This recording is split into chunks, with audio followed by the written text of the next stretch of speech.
Hello there, it's Sev here from Three Counties Motorhomes, and welcome to this video guide on the Eberspacher control unit you see here. From what I'm aware, this can be connected to airtronic or hydronic heater units, and this is obviously used to control that heating package for you. In this particular instance, it is a airtronic heater, diesel powered, in a camper van. Of course, we're a motorhome and camper van dealership, so that's the angle we're going to be coming from. But of course, you may have this controller in other types of installations. Now, this video is definitely only going to be a surface level guide, really just to cover the very basic functions of turning the heater or the fan mode on or off. For any more detailed use, such as using programs or configuring the different settings options, that's beyond the scope of this video, and I would refer you to your instruction manual for those things. But just for a quick start guide, that's what we have today here in the video. So let's get started. So first things first, we have a small display over here on the left. As you can see, we have a rotary encoder.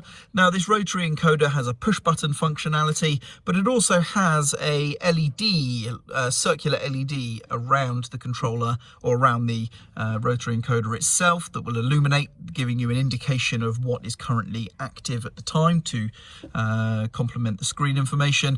We also have a back button over here. Now, from what I understand, these dots here serve as the temperature sensor for the unit, so that helps you understand where the unit is detecting its temperature. Now, this unit is permanently powered, or should be permanently powered, and basically it's a touch to activate kind of thing. So if I press any control, the screen will come alive and we can start using the unit. Now, there is a long press functionality of the rotary encoder here that will turn on the heater to the previously used setting, but I'm not going to do that yet. I'm going to show you around the various screens first. So by moving the rotary encoder, as you can see, the screen has just come alive. On the screen, we have a series of icons that we can rotate between using the rotary encoder.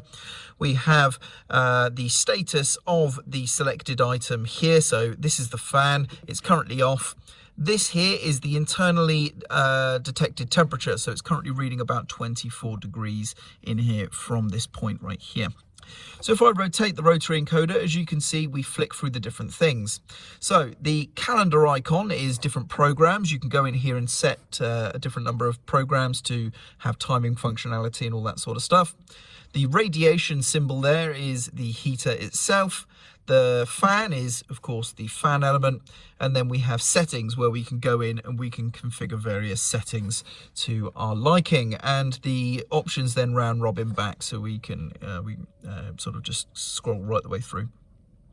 Now, this heater has a 12-volt fan, and we can turn that fan unit on its own by selecting the fan here. We then press the rotary encoder in. The first option we get is how long we would like this to run for, and we have options from, what's the lowest option here? So the lowest option is 10 minutes through to infinity, which is the infinity loop you can see there, which means basically it will run forever.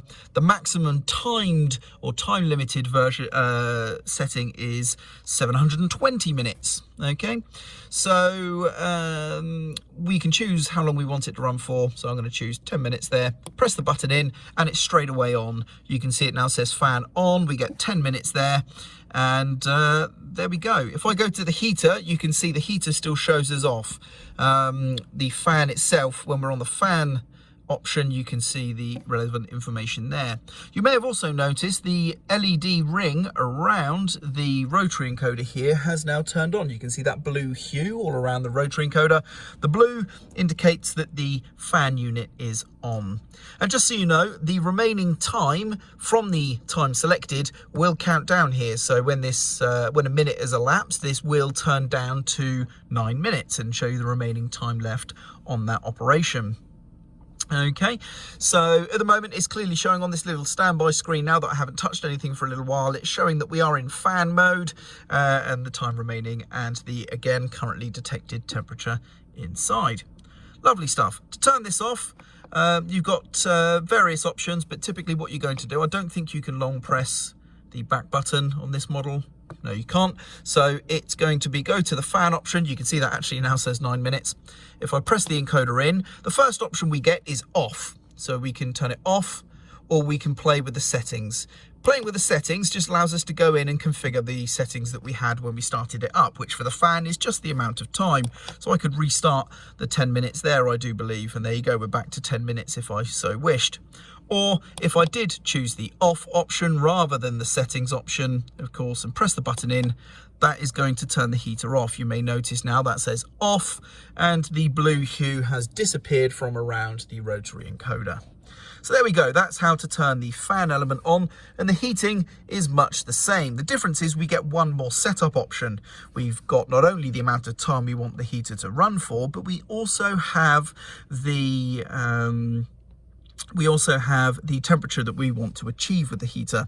So if I press the rotary encoder in, we get the temperature selection first. We can choose our desired temperature. I'll choose a nice round and even 30 degrees because I'm not going to be in here for that long. It's not going to get to that temperature, but that is obvious to spot and very different from the ambient temperature inside. So I confirm that by pressing the button. Yet again, we have a timer option. So I'm going to leave it on 720 minutes there. Click the button in and we're good to go. We get the same thing as before. We get the on, which is now changed to the time remaining. You can now see we have a red glow around the rotary encoder. So that is indicating there that the heater is on. And that is much clearer to see when the camera light that I have on here is not on. You can see it's a very bright light shining, so I'll show you that now. And here is the unit without the camera light. You can see how clear and easy it is to see that red LED glow there. Very easy indeed. So next up, we're going to turn it off, and to turn it off we just simply do the same as before. We can go into the heater options. We've got options of off or settings as before.